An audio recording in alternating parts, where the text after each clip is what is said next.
the Jokers were out to play tonight, 33-17 in favor of the Flames as they claim their first ever Conference USA victory.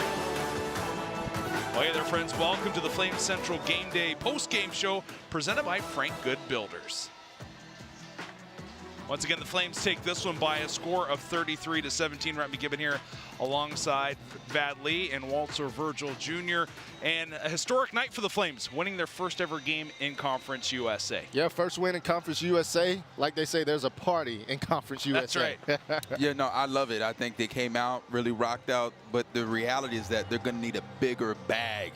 Because I see every time they get an interception, they're stuffing it in the bag. Yes, sir. And so we're going to need a bigger bag, guys. A Joker mask and a bigger bag. Yeah, they're going to get the Santa Claus sack here soon. You know what I mean? I love that. All right, let's take a look here at our highlights. And early on, New Mexico State, they got right to it. It's here, Diego Pavia, a good first drive for them. And initial thoughts right out of the bat, I thought, this is New Mexico State offense is looking dangerous right from the get-go.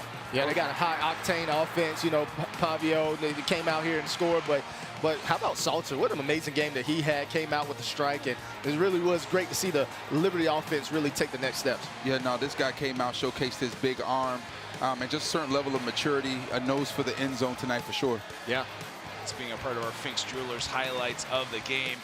First half, the offense for the Aggies was working. They were finding seams. You see right here, a nice throw to the corner. Hudson able to pick that one off, and that would put them back on the board. Then Hanshaw using that beef, being able to get into the end zone. And then the pick party started once again. Pick City came back to play. Yeah. That Joker mask really came into effect today. You know, whatever works for the team, right? If you're the coach, and really it was just great to see those guys create turnovers. I think Pavia fumbled and threw 2 interceptions. So, man, how about that Liberty defense? Yeah, I'm trying to tell you, that was one thing that we were looking at. Whoever was going to be able to contain that run, they were going to pull away. And, of course, Liberty University did it. I'm really surprised, and I'm really happy about the special teams. Those guys, there were no issues with them this week, and that was big. I know this is a really small part of the game. Well, it's not small. Special teams is huge. But punting, boy, Liberty has found themselves a punter. He was kicking it deep. Leaning into him. Here's our final stats presented by Haley's Appliances. And at halftime, pretty close. Second half, Liberty offensive game really took over, and you see there over 500 yards in total offense. Yeah, for a New Mexico State, right, they have 169 yards, 172. Let's really credit Liberty's defense, right, because they are a high-octane offense. They score a lot of points, and to keep them under 17, I mean, that's huge for Liberty. Yeah, and the thing is, and we talked about it before, sometimes one of your greatest defensive muscles can be just a good offense. Liberty's offense stayed out there for a significant amount of time. New Mexico State just really couldn't get anything going. Second half, only walked away with about 115 total offensive yards, so that really shows just how that offense was really kind of zapped and taken out of the game.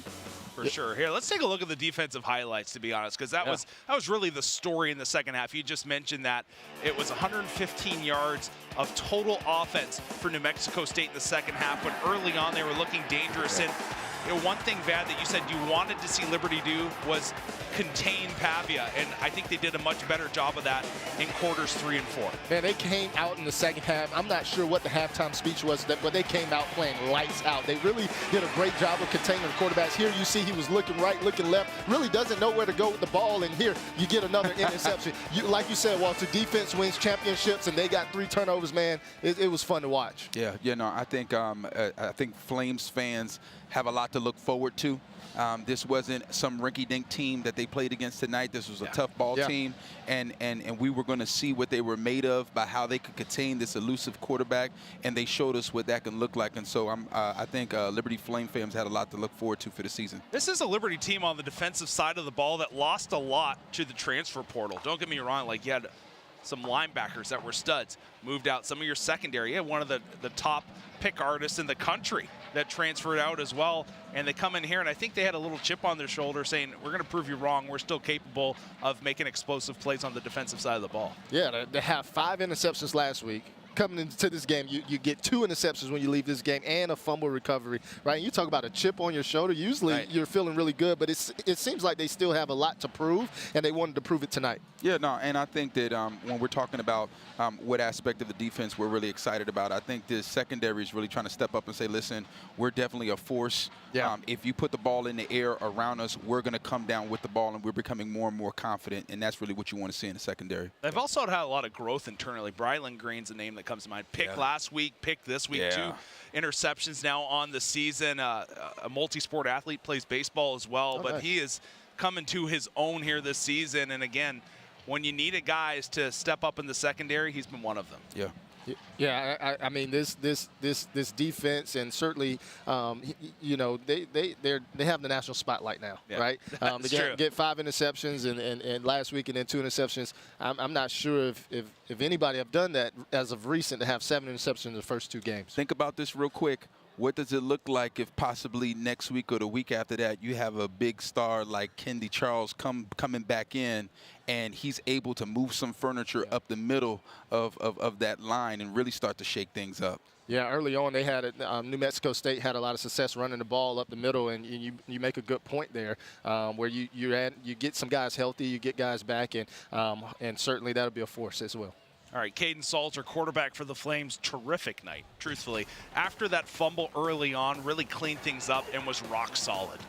Man, he beat them in the pocket. And what I love about it, that play particularly right there, he was able to throw it with pressure in his face. He's a guy that can throw it off platform. You know, earlier I mentioned that he reminds me of Justin Fields.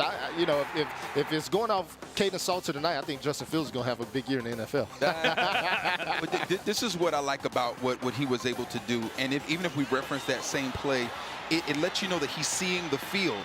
You know, realizing that he doesn't have to see his ball connect with the receiver, that he is observing the field, he sees the opening, and he's able to trust it and put the ball where it needs to be, even if that means he gets smacked in the face and is not able to see the conversion made. That's good. That's good. Absolutely huge. Case Salt, his numbers on the night, 15 of 25, 276 yards to the air with 2 touchdowns, 43 yards on the ground with 2 touchdowns. That's over 300. Yeah, 2 total touchdowns. Really solid night. I kind of think he was thinking back to last year and saying, okay, you know, I see you, Diego, with that 6 total. Didn't get quite to 6, but still really dominating night. Walk away with four touchdowns, man. I'll take that every night. Absolutely. I think Kaden Salter had to show everybody who runs his house, right? He certainly showed the Flames, you know, what he can do from the pocket and from the rushing yards. And I think the biggest thing is he's protecting the football. Yeah.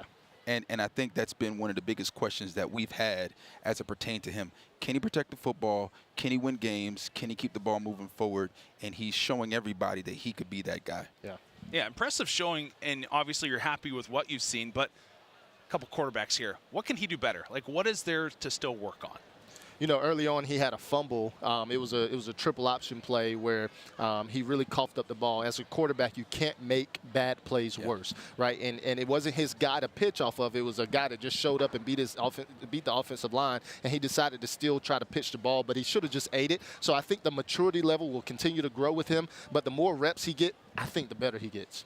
Yeah, and the thing is, I think outside of that, because I definitely agree, I think that being able to protect the ball along those lines is a real thing. He had a hiccup with that early on in the game. He course corrected and really did well with the ball at the end of the game. I think there's still some things on the field, if he's patient in his progressions, that he'll be able to see and really be able to close in on and can really make some alternate big plays. We see him really keying in on certain individuals and sometimes waiting on them a little too long instead of like just seeing that they're covered and checking down to something else. And so I think that comes along with him continuing to get comfortable throughout the season and beginning to kind of trust everybody and spread the ball out, knowing that big ball that he wants to look is going to come back around for him. Yeah, you talk about the season moving along. Let's take a look at our upcoming schedule, brought to us by Lynchburg Regional Airport. Flames get on the road next week as they travel to Buffalo, and this is a Buffalo Bulls team that came to Lynchburg a few years ago. Liberty coming away with an impressive victory in that game, and now they return the favor and head north.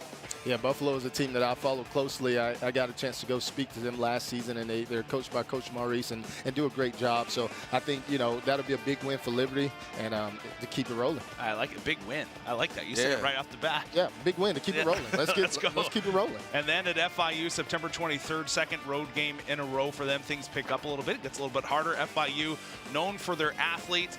And then Liberty returning home October 5th against Sam Houston, first year at the FBS level. That game October 5th at 7 p.m. Following Jack State. We'll see if the Gamecocks can keep things going on, man. A big win in week 0. They got another win in week 1. Oh, who knows? I'm not sure what they've done so far tonight. And then Middle Tennessee coming to Lynchburg. That game on the 17th at 7 p.m. as well. Well, final thoughts from you guys. Overall, successful night for Liberty. Again, a 33-17 victory. Defense locking it down in the second half, not allowing any points. And I really think you got to tip your hat to the defensive coordinator just for making adjustments and getting his guys to buy into that. Yeah, no, this was certainly a fun night. Certainly a lot of fireworks went in the air tonight with the Flames offense really getting it going from the start to the finish. And to see them start fast but also finish even better was really exciting for me. And then see their defense continue to turn over chain, continue to bring out that Joker mask. Man, they really have the national attention of their defense really have the national attention. Yeah, and I think that, when I'm looking at it offensively, it still feels like they haven't really opened up the playbook. They're still being very conservative and doing well. We saw them really lean into just the hard-nosed running game at the end just to really suck up the clock. But you still feel like there's still so much more that they have in store for upcoming defenses and upcoming games. And that makes me excited as someone that likes to watch the game. And it seems like there's still so much more that these guys can do and do have up their sleeve. Yeah, I know the playbook isn't 100% open, so it's going to be fun to see as that gets deeper and deeper. Well, the Jamie Chadwell era at Liberty starts off 2-0. Flames on the road for the next 2 weeks, and back home October 5th against Sam Houston here at Williams Stadium. Hey, everybody, thank you so much for tuning in. Have a great night, and God bless.